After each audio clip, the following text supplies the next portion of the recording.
All right, folks.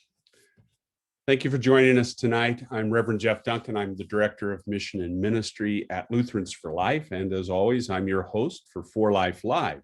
I want to let you know that we're very happy to announce that Y4Life Live now has an archived webpage on our Lutherans For Life website. So I'll put that into the chat section in just a little bit. It's on our lutheransforlife.org/4-life-live-archive. It's fairly easy to find. I also want to know about future events. You can find a listing of future Y4Life Live events. Remember, they're always on the first and the third Tuesday night, 7 p.m. Central, 8 p.m. Eastern, or real time as it's known by some. The Y4LifeLive.org homepage has a calendar. If you'll scroll down to the bottom of that page, there's a calendar, and events that are happening in the Lutherans for Life world are listed on that. The March 2nd, 2021 session, 7 p.m. Central, 8 Eastern, we're going to hear from Reverend Dr. Mark Steiner on human trafficking prevention, righteousness works. Now, Dr. Steiner served as a military chaplain for 30 years in the U.S. Navy, and he's going to offer a presentation on human trafficking that draws upon Matthew 25. And he'll describe the situation that are faced by victims of human trafficking, being deprived of water, shelter, clothing, often drugged and imprisoned. They suffer from illness and injury.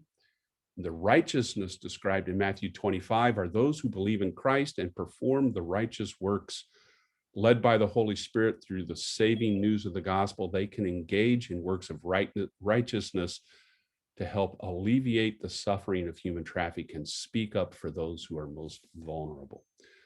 Now, this is going to be a little different presentation because Dr. Steiner has recorded a portion of his on a YouTube channel. And so I'm going to send a link to that YouTube presentation. It'll also be included in the invitation once you register for that March 2nd presentation, that link to his YouTube presentation, which he asks you to view ahead of time so that he can have more time to speak about the righteousness works. So that will be included in the registration email that you get back. All right. As we begin tonight, I want to share a few words from Dr. Martin Luther's letter to the councilmen of all cities in Germany that they may establish and maintain Christian schools. Now, speaking of the condition of the Christian education, Luther opines, it is not surprising that the wicked devil takes a position in this matter and induces carnal and worldly hearts thus to neglect the children and young people. Who can blame the devil for it? He is the ruler and God of this world. How can he possibly be pleased to see the gospel destroy his nests, the monasteries and the clerical gangs, in which he corrupts above all the young folk who mean so much, in fact, everything to him? How can we expect the devil to permit or promote the proper training of the young? He would indeed be a fool to allow and promote the establishment in his kingdom of the very thing by which that kingdom must be most speedily overthrown, which would happen if he were to lose that choice morsel, our dear young people, and have to suffer them to be supported at his own expense and by means of his own resources for the services of God. No one, positively no one, realizes that this is a despicable trick of the devil. It proceeds so unobtrusively that no one notices it, and the damage is done before one can take steps to prevent and remedy it. We are on the alert against Turks, wars, and floods, because in such matters we can see what is harmful and what is beneficial. But no one is aware of the devil's wily purpose. No one is on the alert, but just goes quietly along. Even though only a single child could therefore be trained to become a real Christian, we ought properly to give 100 gulden to this cause for every gulden we would give to fight the Turk, even if it were breathing down our necks. For one real Christian is better and could do more good than all the population of earth. Therefore, I beg all of you, my dear sirs and friends, for the sake of God and our poor youth people, our poor young people, not to treat this matter as lightly as many do, who fail to realize what the ruler of this world is up to. For it is a grave and important matter, and one which is of vital concern both to Christ and the world at large, that we take steps to help the youth. By so doing, we will be taking steps to help also ourselves and everybody else. Bear in mind that such insidious, subtle, and crafty attacks of the devil must be met with great Christian determination. Dear sirs, if we have to spend such large sums every year on guns, roads, bridges, dams, and countless similar items to ensure the temporal peace and prosperity of a city, why should not much more be devoted to the poor, neglected youth, at least enough to engage one or two competent people to teach school? Now, nearly 5 centuries later, these words of Luther could just have well been spoken today. The mediums and the tactics are different, but the enemy is the same. The devil would not suffer our youth to become Christians and live out their lives in this world under the gospel of love and forgiveness. He would and does fight against us in family, in courts, in the government, in our schools, and in our minds. Our call is a biblical call, a godly call to train up a child in the way he should go. Even when he is old, he will not depart from it, as Proverbs 22:6 says. This has been and remains our parental concern and responsibility of our Christian society. Therefore, may the Lord bless the efforts of our hands to accomplish more than we are able to purpose ourselves through the power of his wonderful and omnipotent word, through Jesus Christ our Lord. Let us pray. Almighty God, Heavenly Father, you have blessed us with the joy and care of children. Give us calm strength and patient wisdom, that as they grow in years, we may teach them to love whatever is just and true and good, following the example of our Savior, Jesus Christ, our Lord. Amen.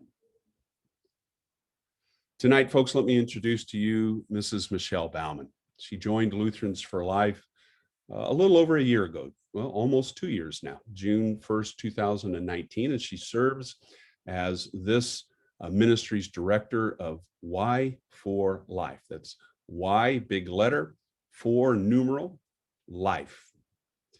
She communicates with high school and university students about issues surrounding life, addressing them from biblical perspectives, and she supports the building and maintaining of Y4Life teams on high school and college campuses across our nation. Michelle is very learned herself. She received a Lutheran Teaching Degree in secondary education from Concordia, Nebraska, 1998, a master's degree in English from the University of Indianapolis, 2011.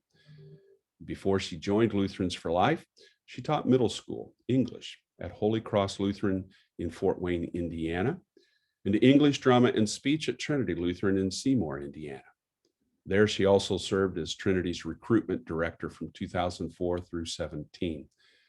She currently lives in Columbus, Indiana, with her husband and 2 sons, Nathaniel and Simeon, and attends St. Paul Lutheran Church in Clifty, where her husband is also pastor. Now, tonight, her program is entitled Purposeful Practices Involving Youth in Life Ministry. And she's going to lead us in that. I'm going to share some contact information for Michelle, a website link to the Y4Life.org organization. And I'm also going to put up a link to a document that Michelle sent me called Purposeful Practices Involving Youth and Life Ministry document, which is tonight's presentation title. It's in my Dropbox for Y4Life Live. So I'll be putting all that up. Michelle, welcome. We're glad to have you with us tonight. God's blessings on your presentation. Thank you. It is wonderful, wonderful to be here. Thank you for taking some time this evening to talk about youth, to talk about the next generation, to learn more about how to engage them in life ministry.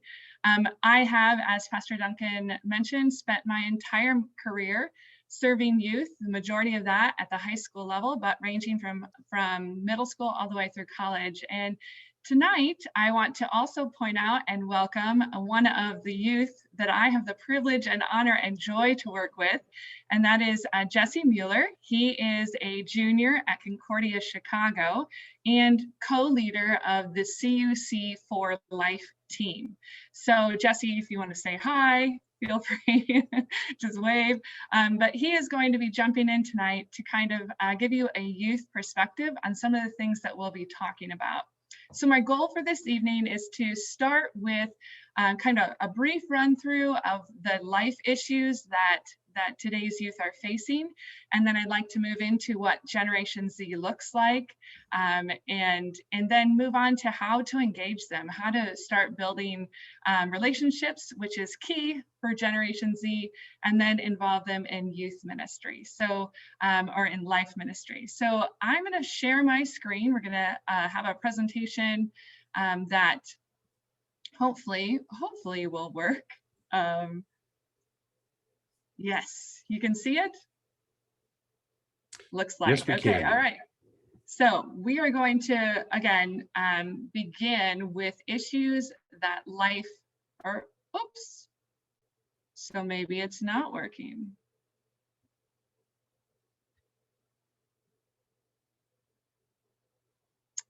Okay, I'm going to stop that share and start again. Sorry about that.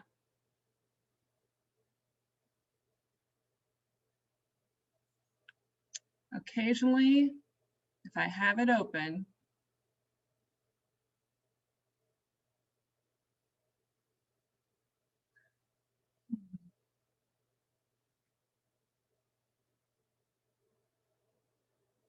sorry about this.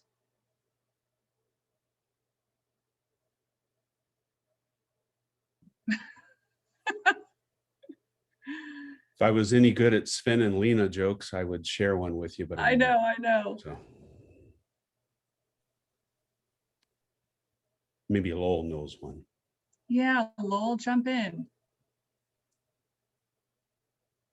So my screen is frozen now.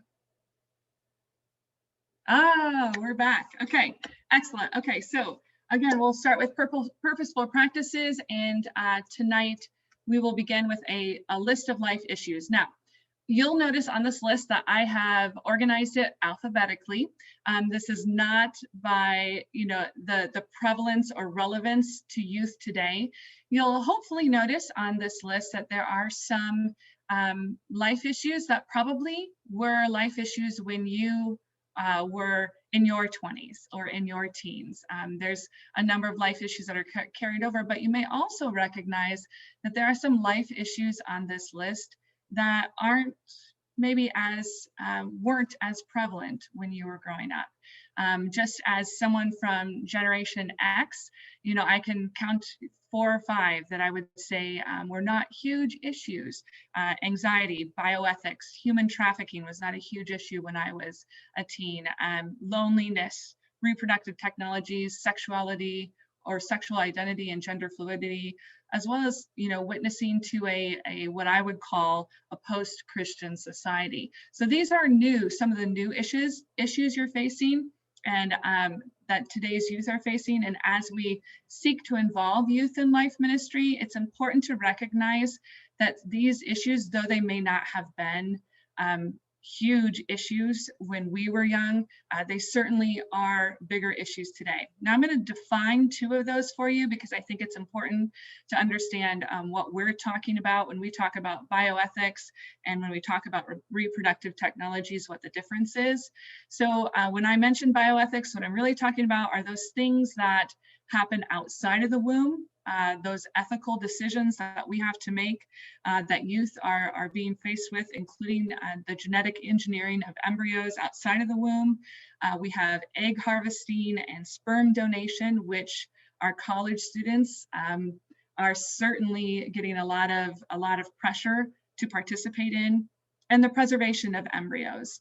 When we talk about reproductive technologies, those are things that I would include that are inside the womb, like IVF, selective abortions, surrogacy. And included in that is this concept of children as technology rather than gift. I think that you're seeing more of that that discussion, more of that framing for children.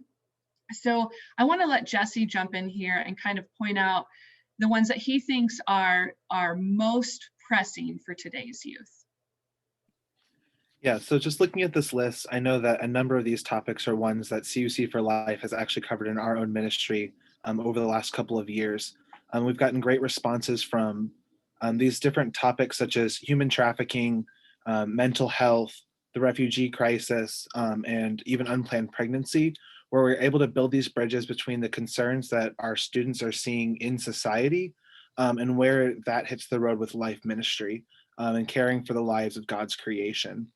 But I definitely think that mental health and suffering and sexual identity are those ones that are more prevalent in our community, and things that, whether or not people are engaging in life ministry, they're going to be confronted with in their own Christian life. And how do we approach that, and how do we affirm life from a gospel motivated approach in all things? Thank you, Jesse. So let's take a look now at Generation Z. So we kind of know some of the life issues that they're facing, but we want to take a look at what this population, this generation is most known for. And on the next slide, we're going to talk about the gifts they bring to the table, because I think it's important not just to recognize how this generation is similar to or different from ours, but also how they have been given as gifts to the church and to the world. So when we talk about Generation Z and today's youth, we're talking about students or kids that were born from 1997 through 2012. So today they range in age from 9 to 24. According to those who have done the studies, Generation Z is going to be the most racially diverse and best educated population that America has ever seen. And you're going to see this theme of education kind of run through our discussion tonight. Generation Z really values education. In fact, about 60% of Generation Z will end up going to college. That's more than a lot of years previous. You'll also see, even in the lower grades, that they want to know things. They are certainly technology savvy, and they're very good at looking up and learning from the internet, whether it's videos or through reading. But education is highly valued among the population, among the generation. In general, they are much more metropolitan than previous generations and much less rural. So again, as we keep in mind, how do we engage them? Again, that metropolitan know-how and savvy is certainly there for today's youth. They are, interestingly enough, though, less geographically mobile than previous generations, which actually is really beneficial when you're talking about life ministry, because Generation Z is very often very connected to family, which makes for some natural opportunities for life ministry for you as a church or members in a school, as well as for them. They're less likely to be detached from school or work than previous generations, and that too is exciting to see. My generation was very geographically mobile and not necessarily as attached to family, and so that's exciting. They are very tightly tied to technology. They have no memory of life without internet, and so again, ways if you can bring technology into that connection, that's going to be their field of expertise. Their form of communication is going to be very tech savvy, and in fact, should you decide to involve or to encourage youth to be involved in life ministry, this is one of those areas where they can exhibit some leadership because they really know the field well. They are used to on-demand entertainment, and I'm going to be jumping down to the end, that entertainment being individualized. And you see this on college campuses. Maybe when you went to college, there were certain clubs or activities that you could belong to, but in general on college campuses now you're seeing lots more clubs and activities, and they're very fine-tuned. Like a few months ago, I was at Concordia, Wisconsin, and they had just some really what I would see as very minuscule interest areas, and yet they had so many individualized interests and groups that kids were participating in. You know, like there's a gaming group, and you might find a group on campus that's interested in crocheting or scrapbooking or, you know, other sorts of things. I don't know, Jesse, is that at CUC as well, would you say? I definitely think that there's some very niche different groups that you'll find on campus that enjoy doing very specific things. And oftentimes my peers will find their passions and they love to pursue that and love to use that in different ways to not only participate in that passion, but also to connect with people and to build community here on campus. Yeah, and that's key. What Jesse just said, building community is key with Generation Z. Community is incredibly important to them, and in many ways that's very beneficial. Sometimes that can be very detrimental, but again, community is incredibly important. We also see that Generation Z has less religious identification than previous generations, which again presents a challenge to the church. But we as a Lutheran body, and if I don't go into this more, please ask at the end, I think we have some unique qualities that actually appeal to youth that perhaps other denominations do not have. They've grown up with indistinct definitions for family, sex, gender, and romance. And so I think you will find, and it's interesting in the next slide when we see one of the strengths, marriage and family are very important to them, but their definitions of marriage and family are probably going to be a little bit different than maybe the traditional definitions of marriage and family, even sometimes for the Christian population. In general, you will find that Generation Z has this sense of overwhelmedness. There is an increase in depression, anxiety, and other mental illnesses or sicknesses in Generation Z. And Jesse, you know, pointed that out. Anxiety, mental health issues are very important to their generation. And so again, how can we serve them best? How can we provide for them as we seek to do life ministry? And that's important. They're less likely to drink, smoke, or take drugs, and they're more likely to accept the legalization of marijuana and same-sex marriage. So you have some real dichotomies here.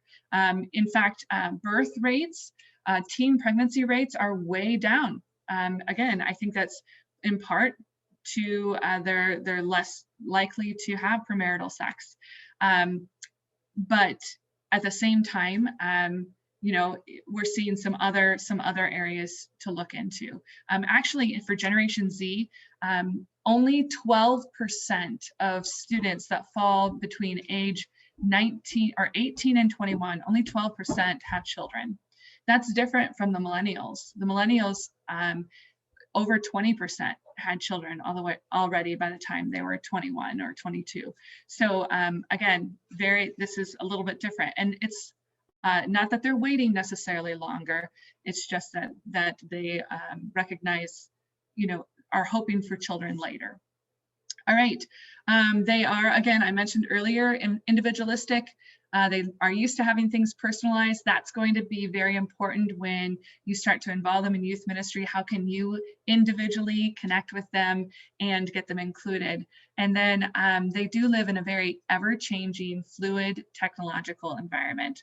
So again, they adapt very, very well. If there's a new technology, ask a Generation Z youth to teach you how to do it. I have one currently living in my home, and I ask him all the time, hey, can you show me how to do this? So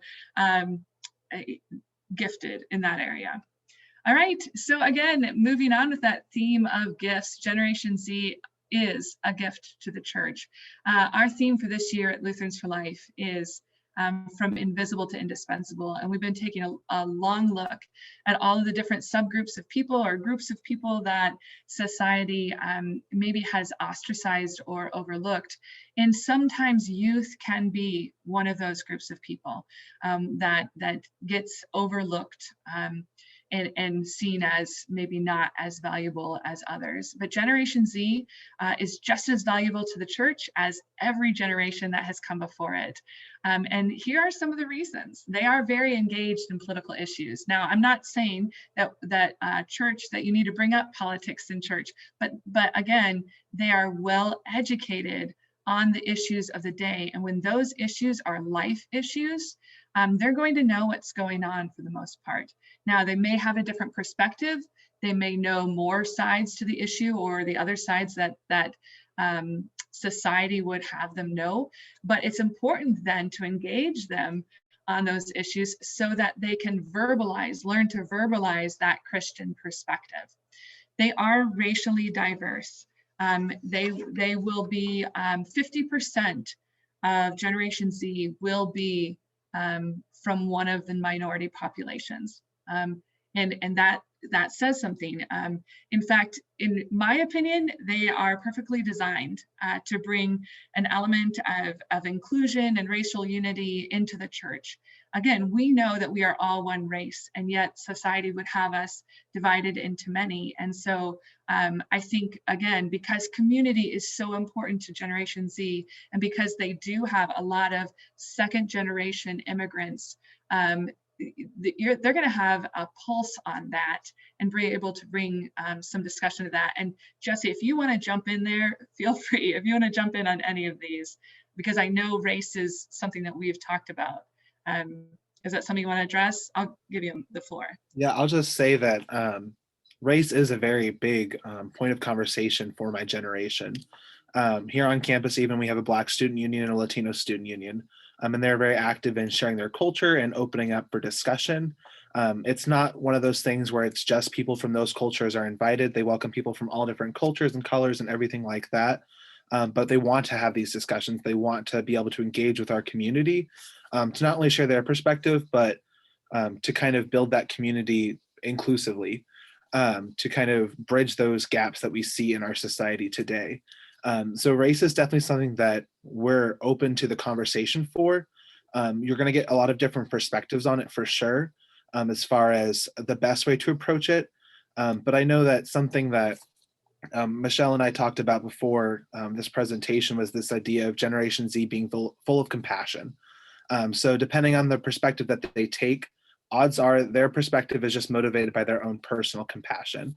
It might not be the compassion that is perfectly aligned with the Christian worldview, but it is compassion nonetheless.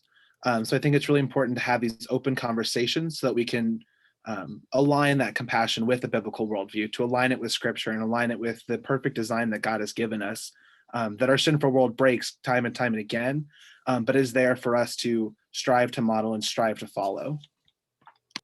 Thank you, Jesse. And you couldn't have said it better, that compassion shapes and it definitely shapes their political views. And it does need to be, again, they do need that practice, that conversation. How do we connect that to the Christian perspective? So thank you. Definitely, you see so the next bullet point is that they value education, they're committed to higher education, and right underneath that, we have compassion. There is compassion for immigrants, for people of other race, for people who don't look or act like them. Again, very much, this generation is a community generation, one that desires community and unity. Many are still living at home. Some are still in school. Obviously, a 9-year-old is going to be both. But it does look like that Generation Z may end up living at home longer. There's that likelihood. Again, not because they are lazy, not because they don't want to get jobs, but because they feel very comfortable in the community that they are in, and desire community. There's not really that desire to go out and live on your own, which again is foreign to my generation, ultimate independence. But again, the things that Generation Z values connects them very strongly to their family. They have a desire for marriage and family. Again, that definition might look a little bit different, but that's an opportunity for us to talk about marriage and family, and from the biblical perspective, and from one that brings great gifts. They are comfortable in metropolitan settings. They have deep roots, and they value those roots. They are tech savvy, they are connected, they have an entrepreneurial spirit, so they are not afraid of trying new things and inventing new things. In general, I have found Generation Z to be very creative and okay, again, because they have that flexibility, okay with trying new things. So if you want to start a life group, this is that generation to do it with, because they're up for it. They value the individual, and they are very adaptable. Anything else you want to throw in, Jesse? Yeah, I'll just say that the biggest thing for making these connections and getting them to try new things is to find where their passions already are and to meet them there. I'm sure that's true for most people and for most generations, but I think particularly getting people to step outside of their comfort zone and enter these new opportunities for ministry will be most successful when you find those opportunities for connection and those opportunities for their already established passions. Thank you. Okay, so let's go ahead and move on then. Move into the section where we are talking about how to purposefully get youth involved, and where that begins really is by building relationships. Again, with this generation, building one-on-one relationships, building community is very, very key. So I just given you a few ideas to think about, ways that you engage youth or you begin to engage youth. They are very simplistic, and you probably are already doing all of these things. The fact that you are here lets me think you're interested in youth, and that's wonderful. But if there's anything here that you can take away, I hope you do. So greeting your youth by name, getting to know the youth in your congregation by name. And this is from little on up, and actually saying hello with their name, and then seeing them as an individual, building off of what Jesse just said, understanding their passions, getting to know what they like to do, what does, asking lots of questions is important. Find out what it is that has, if you end up having a life ministry group, what part of life ministry are they connected to? Why are they here? Is it because their best friend is here? Wonderful. That's a great way to build a life team. Invite your friends, but find out a way to connect them to what they are most interested in. Notice when they're missing, when they miss church, or when they miss especially weeks in a row. This is pretty important. They want to be known as individuals. So like on my Chats for Life, which I offer, it's an online opportunity for my students, for my youth that are involved. If there's some youth that I know are probably only going to come quarterly. They're really busy, they're doing other things, and they're going to tune in for something that is of interest to them. But if I don't see them in a couple months or 3 months, I'll shoot them an email, ask them, how are you doing? There are some other students that they're there almost every week. And if I don't see them, especially if I don't see them twice in a row, 2 weeks in a row, I'm going to be contacting them. I'm going to be emailing them and saying, hey, where are you? So this is important, noticing when they're missing. Again, asking questions. Personal invitations also incredibly important. And this is tough during COVID. It's preferable to do it face-to-face because, again, youth are so used to being advertised to. Okay, their inboxes are full. People are constantly trying to get them to buy things, to look at this, because they are so connected with social media. They are inundated with ads every single day, and any youth in Generation Z can spot a fake persona or someone that wants something from them from a block away. They have an uncanny ability to do that. And so personal invitations are really important. Asking them to come, but also telling them why you want them to come. What is it that you see in them, right? Is it, I'd really like you to be there because I think you have great ideas, or I'd really like you to be part of this because I think I could really use your skills. you're savvy on, tech, on social media, whatever the case may be, or I want to get to know you better, in a not so creepy way. My personal invitations are very, very, very important. And it conveys that you care about them as individuals. If you aren't going to be able to do that personally, face to face, and COVID has prevented that, probably the best way to contact youth is not via email. It really is through texting. Would you agree, Jesse? Yeah. So I will just jump in here for a second to talk about that as well as personal invitations. But here at Concordia Chicago, we get probably somewhere between 10 and 15 emails a day from different organizations on campus, professors, updates on different things that are happening, especially now when things are constantly changing as part of our situation with the pandemic. So emails, I know a lot of people who don't open their emails. I could never live like that, but I know that it's a wide variety of people. You'll have people who delete every single thing. They read it, they delete it. If they don't want it, they keep it if they want it. And then you have some people who have 6,000 emails sitting in their inbox unopened.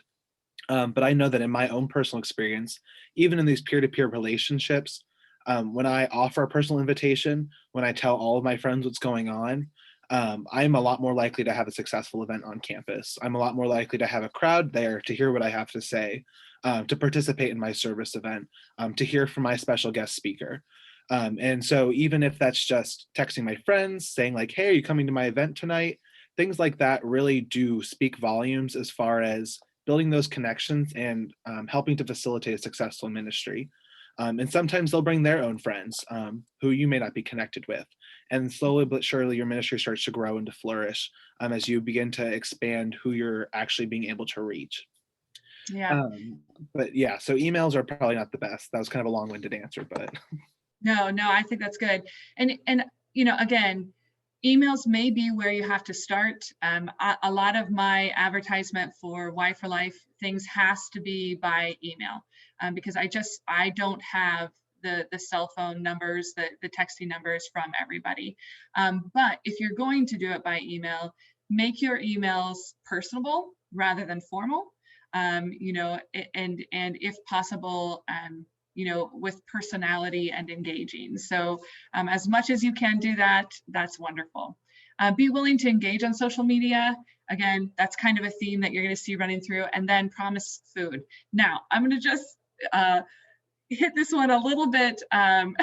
Jesse's smiling because he knows this is sort of a soapbox for me, but very often we use food as kind of bait, right? This is a way we get youth to come. If we offer food, they'll be there. And that's true. But it's really not the hope. I would hope that you would use it for something more. The truth is, today's youth are very busy, and they are choosing what to participate in and what not to participate in. They are highly motivated. They are hardworking, but they also value their downtime, and so they're going to make choices to attend an event based on not only do they have time, but also is there that personal connection? Do I have a passion for this? A wide variety of things. By providing food, you are giving them a reason to say yes to you and no to dinner, or no to something else. It also gives you an opportunity to start building those relationships. When we eat together, we are participating in an intimacy that cannot be replicated. Jesus breaks bread with his disciples. One of the ways that we show people we care is by inviting them over for a meal. There is something very important about eating together. And so when you promise food, I would encourage you to partake of that food, or at least sit down with them and socialize with them while that food is happening. Don't just make it a bait to get them there and then pass it out and then start doing your thing. I just would encourage you to make that food meaningful. So, okay, I'm stepping off of that soapbox. So, Anything you want to jump in on there, Jesse? Yeah, I might just add that it does show an extra level of dedication to the event.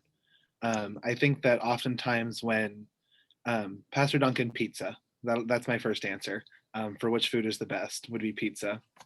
But I think that it just shows an extra level of dedication. And when someone sees that you're hosting an event and that there will be food there, I think it sets like a deeper tone of like, oh, this is something that we're going to settle down for, to have a real discussion or to listen to an important presentation.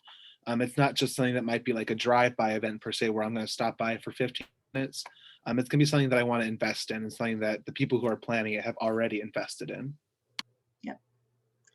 All right, wonderful. So now let's move on to I've given you some ideas for starting those relationships. So now let's talk about how you get them to a meeting. How do you get them to start actually engaging in what you're hoping that they will engage in? And really what you're doing is you're setting the stage.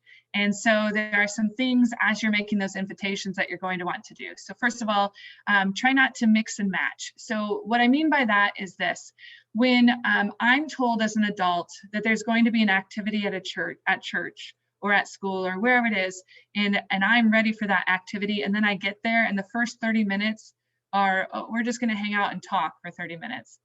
I'm going to feel like that's sort of a waste of my time. Not that I wouldn't come to hang out and talk, but I came for this specific reason. And today's youth really see that as well. Again, remember that image that I gave to you, that they are going to pick and choose. They're going to choose what they want to invest in. And if they arrive and they discover that what they've invested in is not what they were anticipating, they're going to feel a little cheated, and they're much less likely to come. So it's important that you're very clear, and I'm going to move on to that second bullet point then.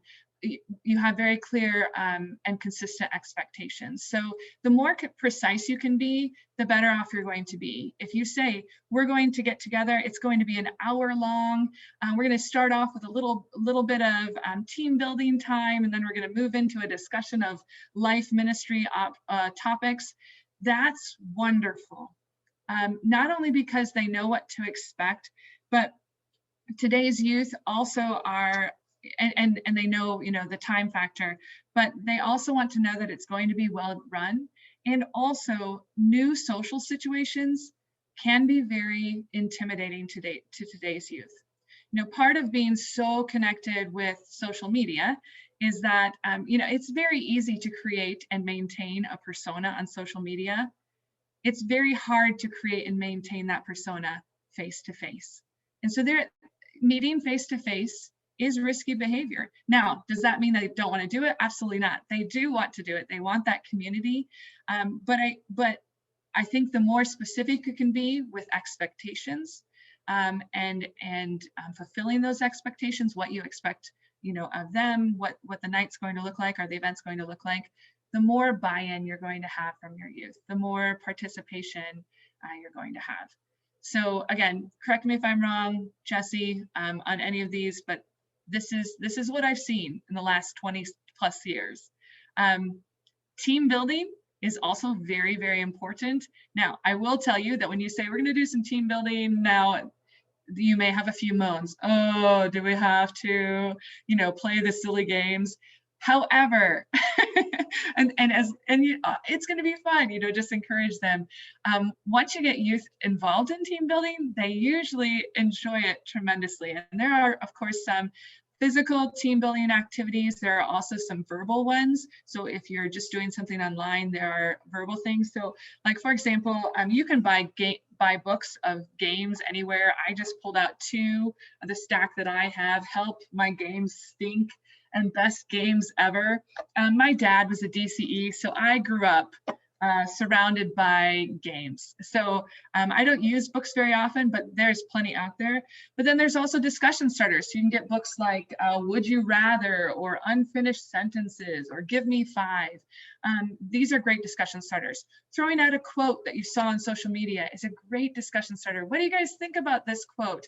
And not only is that a great discussion starter, but it gives opportunity for youth to start to verbalize, how do we, and and to recognize that when we look at quotes, we have to look at it through the lens of Christianity. So how do we talk about this as a Christian? That's a good starting point. There are games you can buy at the store, like loaded questions that you can just pull one out and say, and ask the question, like, if you could be an animal, what would you be? Those sort of things. Again, that's especially, I think, important at the high school level. At the college level, they will probably want some more meaningful interactions in their team building, but team building should still be part of it. Now I'm going to pause and make sure and give Jesse the floor for expectations, team building, anything you want to add there. Yeah, so I just think that anything that allows them to feel like participatory members of your ministry is going to be very beneficial for everyone involved. You're not only helping them maybe possibly discover a passion in life ministry that they hadn't known about before, but you're offering them that opportunity for community, which they may be interested in finding somewhere new. Maybe they're lacking community somewhere in their life, and your life ministry or your church ministry is the place for them to find that, and the place for them to be with fellow Christians who share similar worldviews and are ready to tackle these different issues and questions together. So I don't think that enough can be said about taking opportunities to build community. And even college students will like some, silly things every once in a while, as long as you acknowledge the fact that it's kind of silly. Yeah. We're willing to try things. We're willing to try things that we did when we were kids.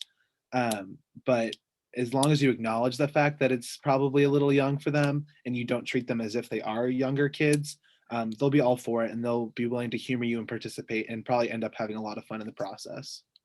Yeah, excellent. Again, discussion, making your meeting discussion based is really important, but in addition, you should then be ready for those tough questions. And it's okay to say to a youth, to say, I don't know the answer to that. That is a great question, but I will get back to you.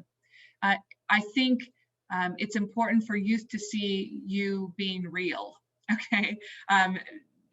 You struggling with something or thinking through something, this is natural. This is what normal people do. They don't have all the answers immediately. So being willing to engage in the discussion is important. Giving youth a voice, also important. I would encourage you to go, if you start a life ministry and you involve youth, I would encourage you to go through the mission discovery process that LFL has with life teams. If you want more information on that, please let me know. But asking youth what they're interested in. Now, you may need to give them a list of life issues or define life issues for them, because they may not know what a life issue is, or have maybe, once you give them a list, they'll recognize, oh, I'm dealing with lots of these, but they may not know what a life issue is. Also, I think it's pretty important, especially with today's youth, as you are building those relationships, to convey your pride in them, the joy that you have in the fact that they are there. And if you promised food, please do bring it. That would be a huge disappointment as well. So then as you're getting engaged, as you have that team ready, some things that you'll definitely want to include, provide opportunities for education. Remember, education is very important to this generation. Being community driven is also a great way to engage youth. Remember, their roots are deep. They appreciate their community, and they want connections with their community. So if you can have activities that involve service right here at home, they're going to be pretty excited about that. Experiential opportunities. Again, youth they thrive in environments where they can take part, where they can participate. If you did not participate in Life Week 2021, I would encourage you to go either to the LFL site or to the Y4Life site and look at the activity sheets that were created for each day. Because what those are is they're divided into 4 categories. And what I've done with the Y4Life teams is given them these 4 categories. Try and involve people in these 4 categories throughout the year. They are service, education, worship, and celebration. And they're very easy categories to remember. And we have sheets of activities, just ideas of things that you can do that were related to each day in Life Week 2021. But brainstorming activities that, if you have a student who is passionate about the abortion issue, how can you cover abortion through education, through service, through celebration? Can you celebrate the birth of a child that maybe was an unexpected pregnancy and the mom chose to keep the life, right? So there's many ways that you can engage, but I would encourage you to do that. Again, use a social media component. Find a way to engage on social media. And this is a great leadership opportunity for one of the youth in your group. Maybe co-own that, right? You both have the password, or maybe there's 2 people that own it, and you just oversee it. I know, like, especially at the school level, high school, maybe you want to have some oversight with that, but that's an opportunity. Help youth see souls in the lives and the life issues that they're facing. Again, today's generation wants to connect. So if we can help them see that each person they're serving is serving a soul, and that soul was a pearl of great price that Christ died for, you have just made a tremendous impact on their likelihood that they will continue in life ministry. It's not just about doing things, but it's connecting to people. Opportunities for mentoring. I would encourage you to get people involved. Maybe you are that person to get involved. Those that are retired, there are some really wonderful, beautiful relationships that can happen between the elderly and youth. I used to run a drama program at my school where I would have 4 or 5 backstage people, usually guys, that were building things for our set. And I had 3 retired men that came in on different days of the week. And the mentoring that happened there and the relationships over time that was built, just phenomenal. And a lot of those relationships continued after the kids left, after the students left and graduated. And of course, they would get invited to their graduation parties. It was really neat to see. So include people of all ages, and encourage mentoring. Don't dump. What that means basically is, I think as we have life ministry in our congregation, sometimes we look around and we realize, man, I've been doing this for 10 years and 15 years and I am tired. And it is not wrong to want more people to join your group and to kind of carry some of that load.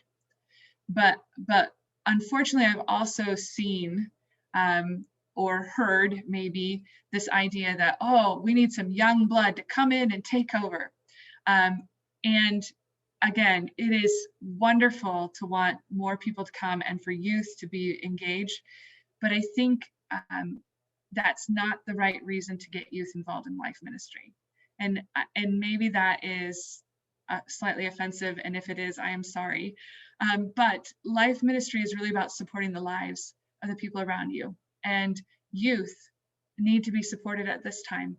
They also need to be mentored so that they can someday be the people that are taking over those organizations. But they need some time to grow into it. And you'll find very quickly, there are some youth that are ready to jump in, like Jesse, okay? Take on a leadership position and just bloom, blossom. And there are some that will need to be guided more.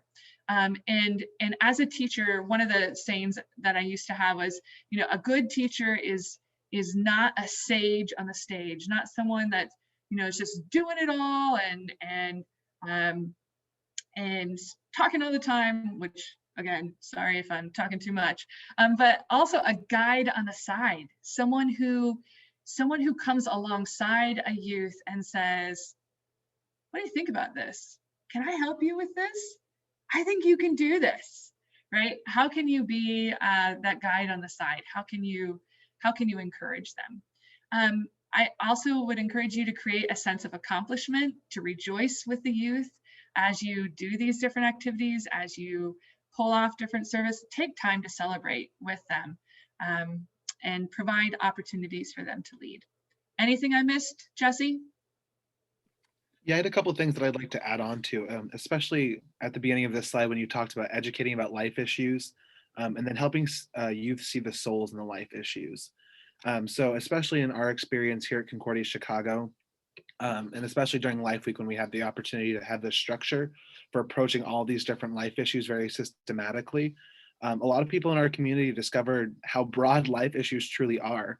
And what a need there truly is in our world for life-affirming, gospel-motivated voices for life, and how many different ways that's possible to do, and how many different voices it really takes to make a change.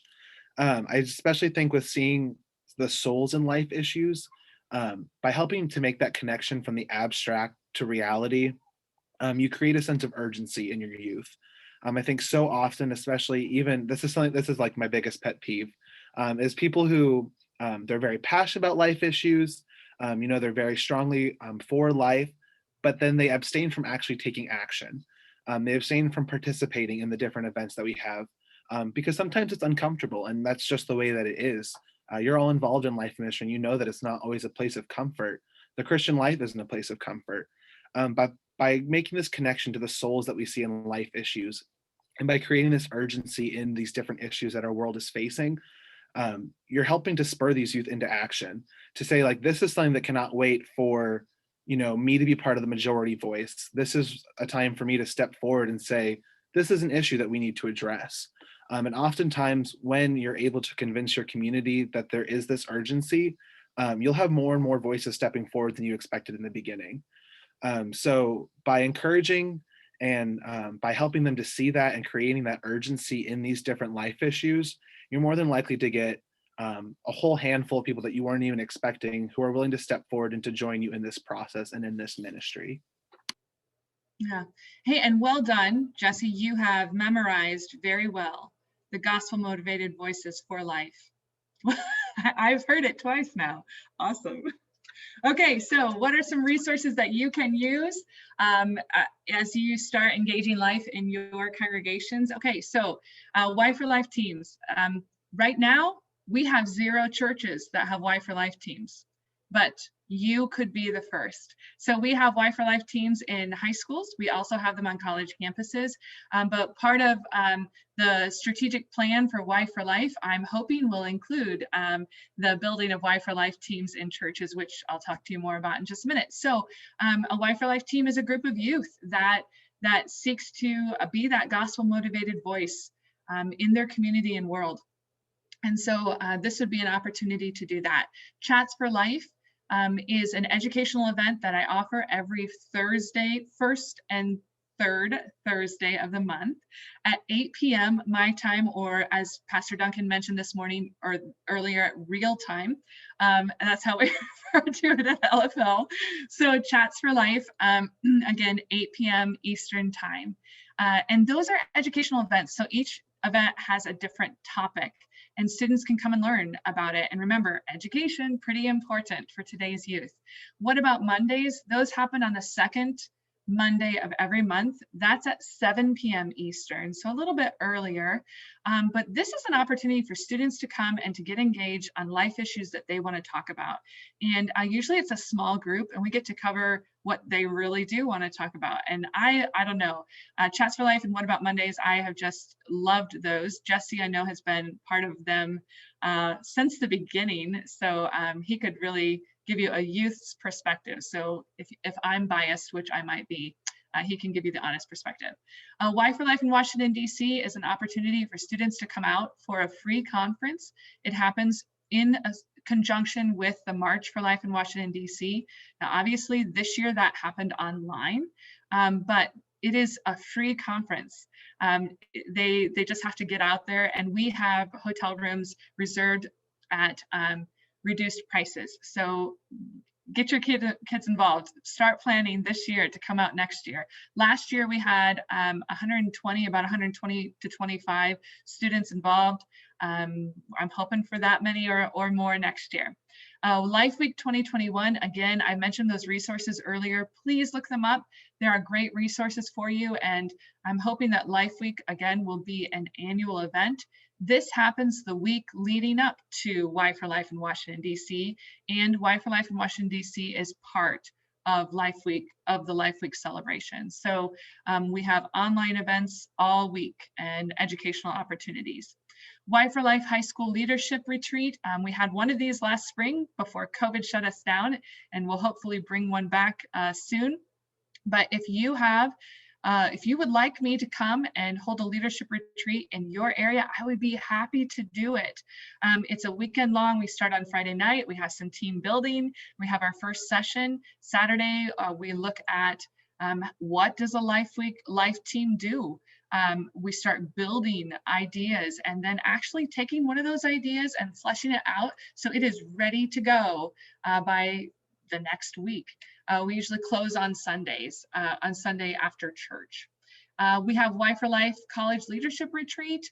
That's coming up in April. My CUC students will be there, Jesse will be there, and some other Concordias. And again, just how do you do life ministry? And if it's been, how's it going, right? So we want to make sure that we're creating support for those life teams.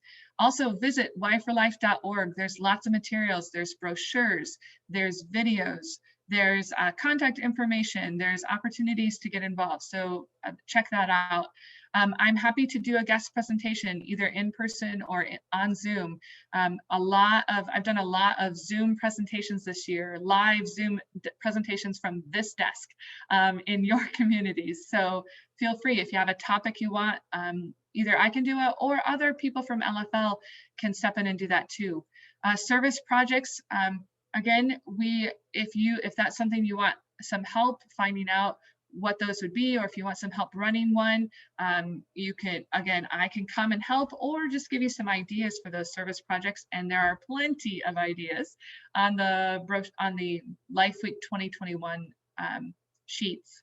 And then finally, I would suggest taking a look at the Real Present God lessons that Pastor Solomon wrote a couple of years ago in conjunction with NYG, the National Youth Gathering. He has 3 lessons that kind of are an overview of life issues. One looks very closely at abortion, and those would be great resources to bring into maybe like a youth Sunday school classroom, or to use as a devotion on campus, or those sorts of things. Related to that, and coming soon, we are starting to put together Y4Life podcasts, which will begin advertising soon. Those podcasts will be basically the recordings from Chats for Life. So because we have minors on screen, we don't want to post those recordings online, but we will post the auditory, and we'll eliminate any last names that come out. And that way we're protecting the minors and our youth, rather than connecting names and faces. We also have, hopefully coming within the next year, lesson plans for life. I'll be actually starting to write those next month. So, and we have a couple other people on our staff that will be writing them as well. And these are lesson plans that can be used in a high school classroom, or they can be modified for a Sunday school classroom. And they will cover, each lesson plan will cover one of the life issues that is most pressing for youth today. I have on there and more, and I mentioned earlier that we have some strategic planning coming up. So I'm going to stop sharing. We just finished a 6-year plan, or just kind of initiated a 6-year plan at LFL, and I have been tasked with creating one for Y4Life as well. And so we'll be starting that process in the coming weeks. So that is all that I have for tonight. Thank you so much for listening so intently. And I did not get a chance to see any of the questions in the chat because it wasn't pulling up on my screen as I was sharing my screen, but I would love to hear what questions you have, and Jesse, I'm sure would be happy to answer any as well. So. Thank you very much, Michelle, for a wonderful presentation. And Jesse, thank you very much for your commitment and your solid presentation in the Y4Life ministry. You definitely understand gospel motivation for life, and we appreciate all that you're doing to support Michelle and the Y4Life community as well. I'm super proud of him. Yes, Just saying. absolutely. Absolutely. Gail, you had a question. Do you want to ask that about Gen Z contacting?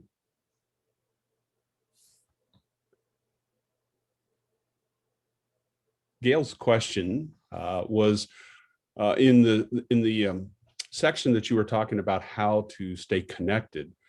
She asked, can Gen Z successfully be contacted via phone calls? And then she also put, is Zoom preferable? So from my experience, I can speak to this, but I'm sure Jesse can too. Most Gen Z students won't pick up their phone if you just make a cold call, because again, they're used to being advertised to. If you already have a relationship with them, great. What I do when I'm calling someone is I usually try and text them first, because I don't know if they have my name in their phone, and when my number comes up, if they'll recognize it. So I try and text, or if I know they're going to answer their email, I'll email them and just say, hey, are you available for a conversation? So yeah, they will talk on the phone, but they like to know who they like to know who's behind the phone call. And Zoom is certainly, I mean, the youth know how to use it. That or Google Meet, these are things every youth has learned how to use because of the pandemic. So this would be familiar technology. Jesse, do you want to jump in here as well? Yeah, so I guess it depends on what kind of contact you're trying to do. So if you're looking to have a group discussion or even a one-on-one lengthy conversation, I definitely think that Zoom is a great option if you're not able to meet in person. I know, obviously, it's a different situation in today's day and age, but I know that there's kind of a generalization that youth don't want to meet in person. They don't want to go to things in person. Technology is easier. I would do so many things to have an in-person conversation with some people right now. So I definitely think that in-person communication is a very valid option beyond technology, but I think that Zoom provides a great outlet for trying to mimic that to the best of your ability, given the current circumstances, or even given, timing, distance, location, all these other things. But I will have to echo what Michelle said about picking up phone calls. I actually make cold calls for the university for our admissions office, and I leave a significant number of voicemails as compared to answered calls. But like she said, if you have a relationship with them and you are able to text them or able to set up a phone call, most will be more than willing to have an actual phone conversation with you. That's another stereotype, is that it's all about texting. It's not all about texting. Texting is convenient for less pressing conversations, but if it's for a real conversation, most Gen Z individuals will be more than willing to pick up the phone. But also, if you're trying to make contact, leaving a voicemail that just says who you are and what you were looking to talk about speaks volumes to be able to even just that connection. Maybe you're just calling to check in and just saying, hi, this is so-and-so from church. I just wanted to see how you were doing. Just to know that you got that contact, even if you missed the call or didn't answer because you were busy doing something else. Being able to hear that voice and make that connection and see that someone tried to reach out to you does speak volumes. So voicemails are definitely worth a minute that you might dedicate to leaving that for them. Thank you, Jesse. It's good information. I know that my daughters who are in Gen X prefer it when I contact them by text as well. I often would try to get a hold of them via the phone and would not get a hold of them and send them a text, and all of a sudden I'd get a response immediately. So that's just part of the system there. In terms of this technology, in terms of phone calls, Zoom, you mentioned some other things, and I know we've had some conversations about this. Microsoft Word versus Google Docs. Facebook versus Snapchat or Instagram, Twitter, even if it's relevant. To comment a little bit about these social media opportunities, and a lot of our folks may not even have some of these connections. Yeah, so I'll just go through your list that you left in the comment section. As far as Microsoft Word versus Google Docs, I will live and die by Google Docs. I think a lot of students just see the convenience of if something happens to my computer, everything's safe and sound on the internet. And I can pick up where I left off somewhere else, even if I don't have my laptop with me. That being said, some people do prefer Microsoft Word. There is no hard and fast generalization on that. But the Google Drive suite is something that most students, especially today, learn how to use in school and will use it all the way through college. Our school emails here at Concordia Chicago are linked to Google accounts. So I have a Google Drive through my school account that I use for everything, and I have since my freshman year of college. And I did the same thing in high school. As far as Facebook versus Snapchat or even Instagram, you're looking at kind of a mixed bag. I definitely think that Facebook is on the downtrend. There's people who have never had Facebook. There are people who got Facebook when they were in middle school and no longer use it. So it's 13-year-old them trapped on their profile picture. But I think Facebook is definitely on the decline. And then I think that a lot of people use different social medias for different purposes. I think that if you're looking to start a communication about advertising for your events, Instagram is the way to go. People will scroll through Instagram mindlessly and see things, and maybe that's how they get their information. So if you're looking to advertise Instagram, and then Snapchat is usually something that's reserved for like actual personal connections and socialization. So even though there is a story feature on Snapchat where people can post things for others to see, usually things on Snapchat tend to be more personal and not something that they're necessarily going to want to share with people outside of their immediate peer circle. Obviously, it's up to everyone, and everyone treats each of these things a little bit differently. But I definitely think that that's a pretty safe standardization of Instagram is a more public platform than Snapchat is. And Facebook is like the most public, used for interactions with your parents and aunts and uncles and grandparents. But it's definitely on the downward trend. And then Twitter is a whole different world, Yes. quite literally. Most people don't use Twitter.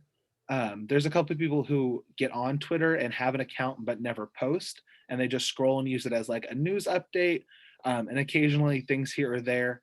I know of about 6 people on our campus who have Twitter, and it's like pretty secluded little bubble. I definitely think that Twitter is the world of politics and celebrities, and not much beyond that. And then maybe the occasional political discussion of people that aren't necessarily politicians. But I definitely think that Twitter is a whole different beast and something that's not very utilized, especially by our younger youth in middle school and high school. Yeah, millennials are much more likely to be on Twitter and to be using that. And so, yeah, Jesse's right. I mean, Twitter is not one that builds community. And so Gen Z, that's going to fly in the face of a lot of Gen Z students, youth. It's not a community builder. It's much more aggressive. So yeah, if you're looking to like post to advertise things, you're probably going to get like 3 likes. Yeah. And not much engagement at all, let alone any opportunity for community building just isn't going to happen. So if you're going to follow Y4Life, for those of you on here that want to be reminded about Chats for Life and other things, Y4Life advertises on Instagram and Snapchat, as well as Facebook. So you've got that adult component, but really, again, most of our interaction with youth is happening on Instagram. So. And I will just add that, again, like it's a mixed bag for everyone. I have some friends who don't even have social media of any kind. So nothing will ever replace being able to reach out to someone and have a real conversation with them, whether that's over text and then or just text until you can see them in person. If you really want to talk to someone, or if you really want to engage them, reaching out to them and offering that personal invitation cannot be matched by anything. Yep. Excellent. Thank you very much. Robin, you had a nice comment. Maybe you could explain how your church is actively involved in engaging the youth. So we have 2 young men in particular in our congregation, and we're a fairly small congregation in Freeburg, Illinois. And one of them, while he was still in high school, was a part of our education committee and a Sunday school teacher. He is now a member of our church council as a freshman in college. One of his youth colleagues in the last couple of years is on our technology team. So he is helping us do our Facebook Live presentations of our worship services. He did our second service this past Sunday, and he's doing one of our Lenten midweek services coming up. So it was a way for him to re-engage with worship and feel like he's doing something meaningful with the worship service in sharing it with others. But both of these young men have been part of our youth group in the past, have traveled with us to Higher Things twice, and now are spreading their wings as young adults, older youth and young adults, and they're just a very valuable part of our congregation. That's really awesome to hear. Again, you're connecting them with passions, with their strengths. You're giving them an opportunity to lead. You're giving them the opportunity to be connected. And that's exactly what youth need. They need to know that they are valued, and that they have a place at the table. And so yeah, great choices.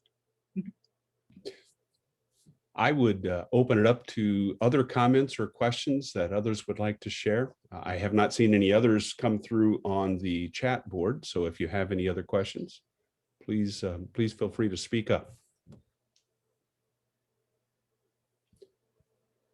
If not, and you can certainly interrupt me at any time, but I did place a couple of questions myself.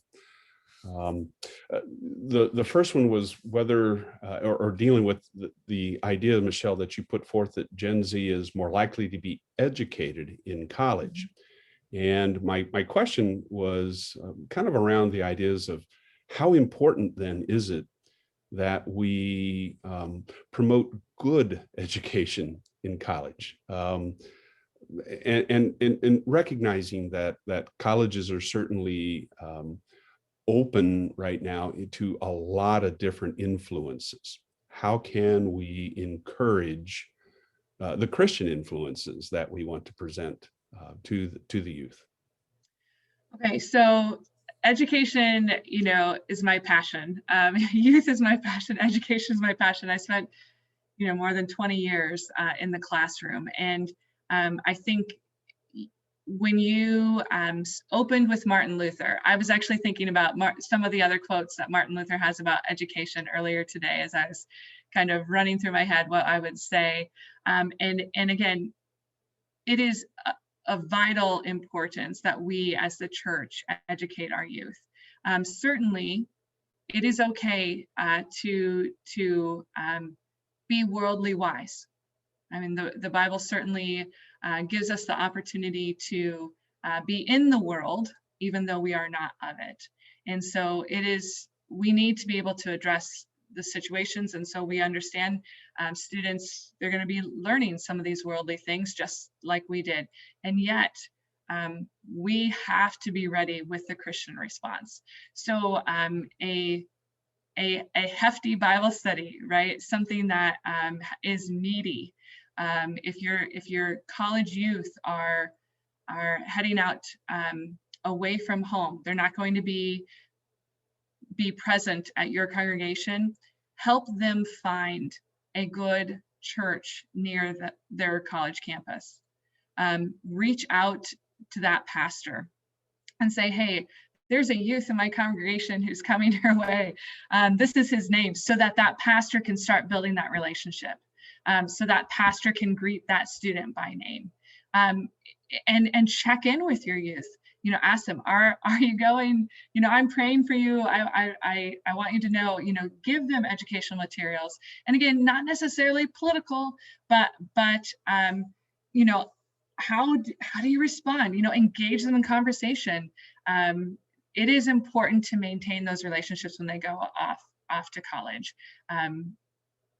Studies show that students who fall from the faith begin falling from the faith in high school. They usually complete that action by the end of college. Now, sometimes you do see people falling away from the faith later, but that makes sense.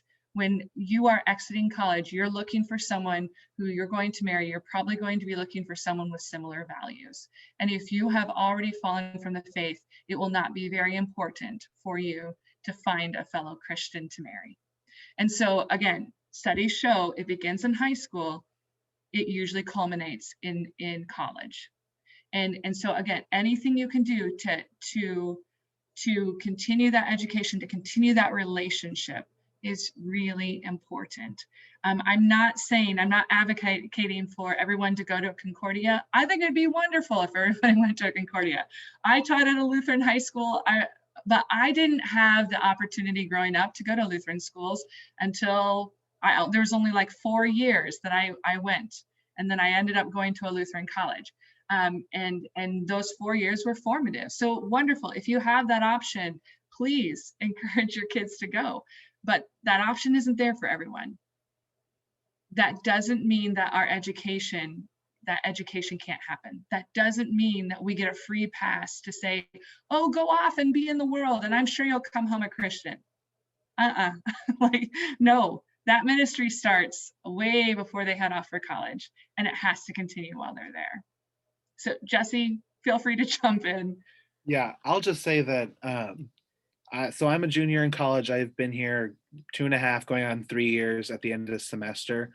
And I still get texts from my high school youth group director. She's no longer at that church. Her husband took a call elsewhere. They're in Nebraska now, and I was in Missouri.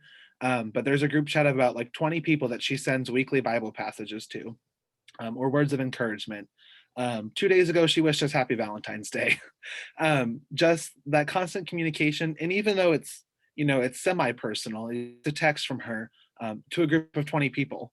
It's a large group chat. It's not like she's adding each of us by name. But I still know that if I needed anything, I could call her right now and she'd probably pick up the phone, or she'd send me a text and say, hey, I'm busy right now. Can I call you later? That connection's still there. And I could go on and on too about the Concordia University system and the blessing that Christian education is, even at the higher education level. I have many peers from high school who did not attend Concordias. I'm blessed to attend one. But this misconception that it's just for church work students is not true. There's a value of Christian education for anyone who's studying for a vocation in any field. But that being said, I think that building those connections early on and maintain them is not only good for life ministry, but just good ministry in general, youth into the later aspects of life. I feel like there's somewhere else where I was going to take that, but I forgot, so I'm done now. Well, I'm going to hop right in and say, again, Jesse just reminded me, we have this saying in our family, the faith can be lost in one generation. It takes one generation on a family tree for that to happen. And again, families, jump in and be present in your child's life, even through high school, even through college. Make that important. Make time in God's word important, worship together important, discussion important. It is, again, relationships that's going to keep people connected, and the faith is the whole purpose of being here. This is this is the end goal. I want to be in heaven with all of you, right? And I want to be in heaven with all of my youth. And so even life issues are intimately connected with Christ and with the message of salvation. And so I love this ministry because of that. I loved teaching because I could bring that into the classroom, but being in life ministry gives you so many opportunities to connect people to Jesus. And that is what's most important. And I'll just add on, I remember what I was going to say is that building these relationships and setting that groundwork early on has to do with having those tough conversations that we discussed at the beginning, and being open for those tough questions. Because as gospel motivated voices for life, we understand that it's not always what the world wants when we want to choose life. It's not what our sinful nature wants, because God's design is not always easy. It's not always convenient for the way that the world works, but it is always perfect, and it is always what He intended. So teaching young Christians to live in the tension of the Christian life, to be able to have those tough conversations and say, it's what comes to the forefront of my mind is the question of homosexuality, because so many people just want to say, well, I'm compassionate, so I think that they should do whatever they want, and I should let love be love. But we as Christians know that that's not God's design. And there's so much to be said about the way that There's so much beauty and true love in the way that God designed man and woman to live with one another. And so being able to show them the beauty in that tension and the true love and the tension of his own design is so instrumental in keeping people strong in their own personal convictions with that scripturally based model for life. Because they're going to be challenged and they're going to be faced with the tough question of, well, why should you regulate what people are doing in their own bedrooms? Why should you tell a woman what she should do with her own body?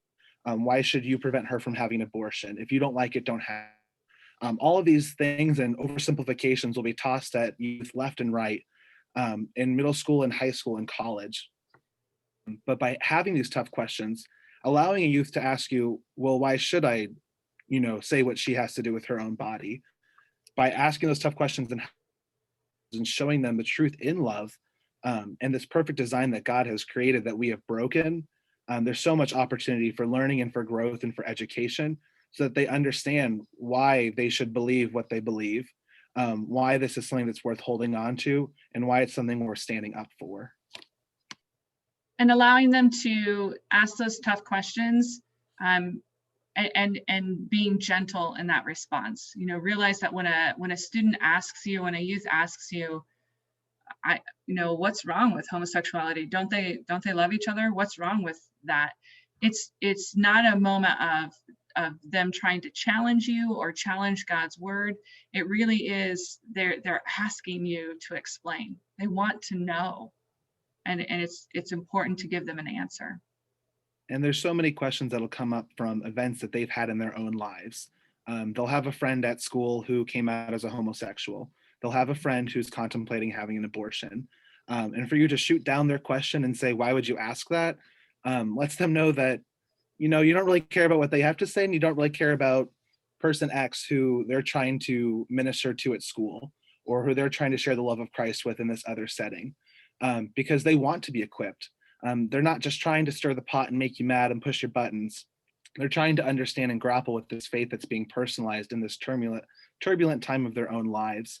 And they're trying to understand all the facts because they want to be educated. Education is something that we talked about earlier in the presentation.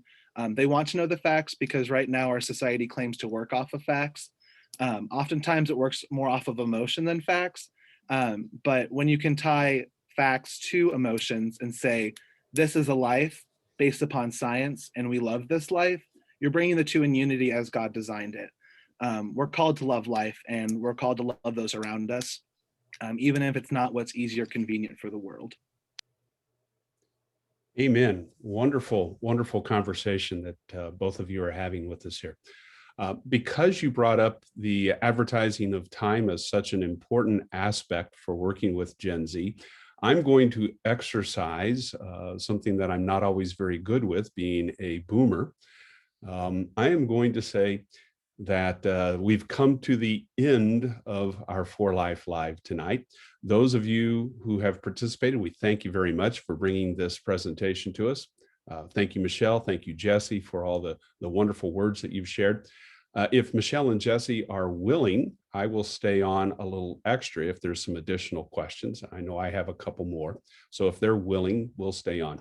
I do want to let you know again that March 2nd, it'll be 2 weeks from tonight, we'll have Reverend Dr. Mark Steiner talking about human trafficking.